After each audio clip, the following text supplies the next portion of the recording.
International society for Krishna consciousness. সংগঠনটি সনাতন ধর্মাবলম্বীদের একটি আধ্যাত্মিক সংগঠন হিসেবে পরিচিত। 1966 সালে যুক্তরাষ্ট্রের নিউ ইয়র্কে যাত্রা শুরু করে সংগঠনটি। কিন্তু হঠাৎ বাংলাদেশে কেন এত তৎপর ইসকনের সদস্যরা? মাস কয়েক আগে ফিরতে চাই। লক্ষ্য করা যাবে জুলাইয়ে দেশ যখন উত্তাল, অভ্যুত্থানের সেই সময়ে এই ইসকন নামের গোষ্ঠী কোথায় ছিল? রীতিমতো মুখে কুলু পেটে বসেছিল সংগঠনটি।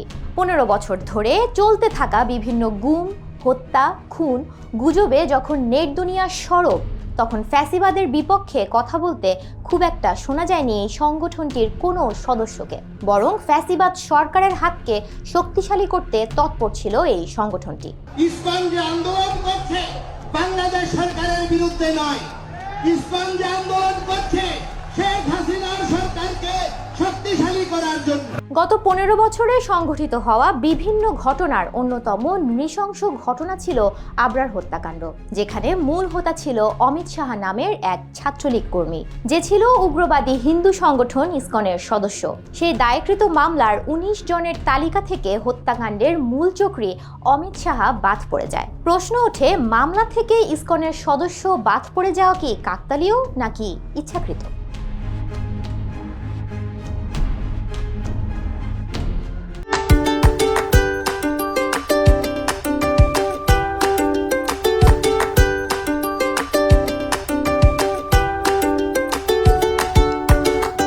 জানা যায়, অভিযোগ রয়েছে ইসকন মূলত অখণ্ড ভারতের এজেন্ডা নিয়ে কাজ করে এবং বিভিন্ন দেশে তাদের এমন তৎপরতা চালানোর অভিযোগও রয়েছে। 5 আগস্ট দেশ থেকে বিতাড়িত হয়ে আওয়ামী লীগ বিভিন্ন রূপে ফেরত আসতে চাইছে, কখনো শ্রমিক লীগ রূপে, কখনো গার্মেন্টস কর্মী রূপে, কখনো দাবি দাওয়া লীগ হিসেবে, কখনো বা রিক্সা চালকের রূপে, আবার কখনো 16 বছরের বঞ্চিত লীগ রূপে। এবার কি তাহলে তারা ফেরত আসতে চাইছে ইসকনের রূপে? উদ্দেশ্য কি বর্তমান সরকারের ভিত নাড়িয়ে দেয়া?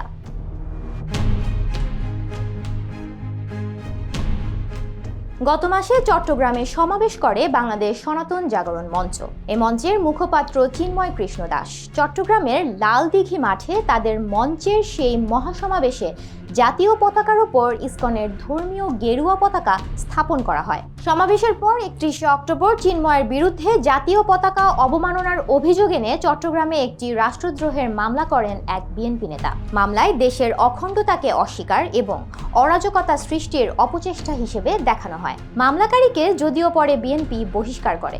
মামলার অভিযোগে আরও বলা হয়, এই কার্যক্রমের মাধ্যমে রাষ্ট্রকে অকার্যকর করার ষড়যন্ত্র করা হয়েছে।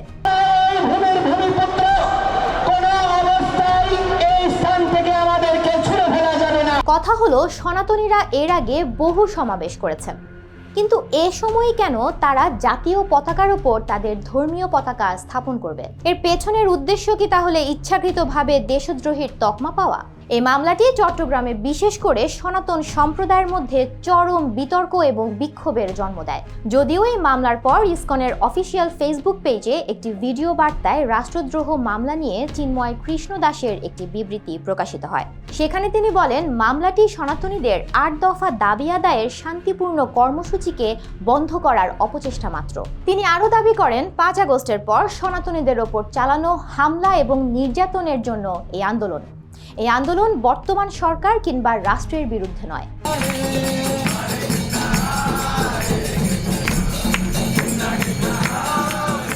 এদিকে সনাতনী জাগরণী জোটের মুখপাত্র চিন্ময় দাসকে আটকের বিষয়ে ভারতের হস্তক্ষেপ চেয়ে একটি চিঠি দিয়েছে ইসকন। এর পরপরই চিন্ময় দাসের জামিন বাতিলের ঘটনায় উদ্বেগ প্রকাশ করেছে ভারতীয় সরকার। তাদের এই হস্তক্ষেপকে ভালো চোখে দেখছে না অন্তর্বর্তী সরকার। উপদেষ্টা আসিফ জানান, একটি গ্রেফতারের ঘটনাকে কেন্দ্র করে দেশকে অস্থিতিশীল করার প্রচেষ্টাকে কোনোভাবেই সহ্য করা হবে না।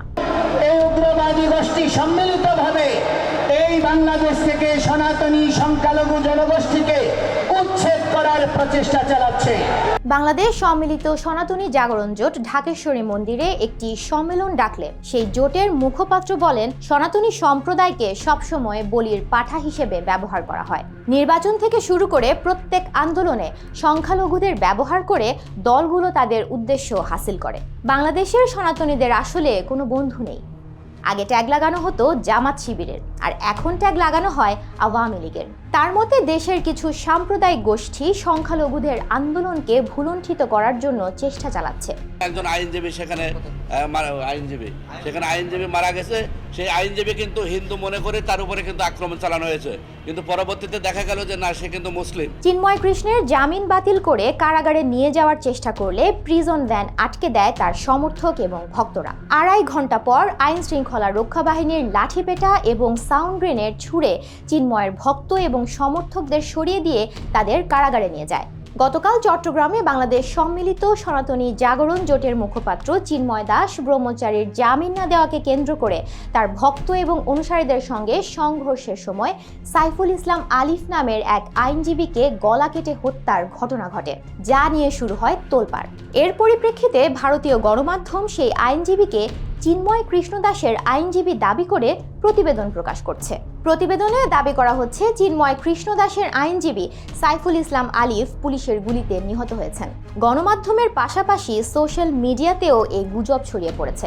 ওদিকে সনাতনী জোটের মুখপাত্র দাবি করেন চট্টগ্রামে হিন্দু মনে করে ওই আইনজীবীর ওপর হামলা চালানো হয়েছিল। এখন চট্টগ্রামে অন্য হিন্দু আইনজীবীরাও ঝুঁকির মধ্যে পড়ে গেছে। পুরো চট্টগ্রামে কিন্তু বিভিন্ন জায়গায় যারা সনাতনী আইনজীবী আছে তাদের ওখানে হামলা চালানো হয়েছে। 7টা আজ পর্যন্ত আমরা যতটুকু জানতে পেরেছি যে 7টা মন্দিরে হামলা চালানো হয়েছে। 1966 সালে ইসকন নামের এই সংগঠনটি নিউ ইয়র্ক শহরে প্রতিষ্ঠিত হয়। মাত্র কয়েক বছরের মধ্যে ইসকন বিভিন্ন দেশে ছড়িয়ে পড়ে এবং হাজার হাজার অনুসারী পায়। একটি ধর্মীয় সংগঠন হলেও এটি প্রায় সময়ই বিতর্কের মুখে পড়ে। এখন প্রশ্ন আসলে থেকেই যায়, একটি মামলাকে কেন্দ্র করে প্রতিবেশী দেশ ভারতের হস্তক্ষেপ ও সীমান্ত ঘেরাওয়ের হুমকি এবং ঘুরে ফিরে উপমহাদেশের সবচেয়ে পুরানো দাঙ্গা হিন্দু মুসলিম দাঙ্গাকে জোরদার। ওদিকে সাবেক প্রধানমন্ত্রী আশ্রয় নিয়েছেন আবার ভারতেই। দেশের নড়বড়ে রাজনীতিকে ভেঙে দেওয়ার ইন্ধন জোগাতেই কি তাহলে নতুন রূপে এসেছে ইসকন?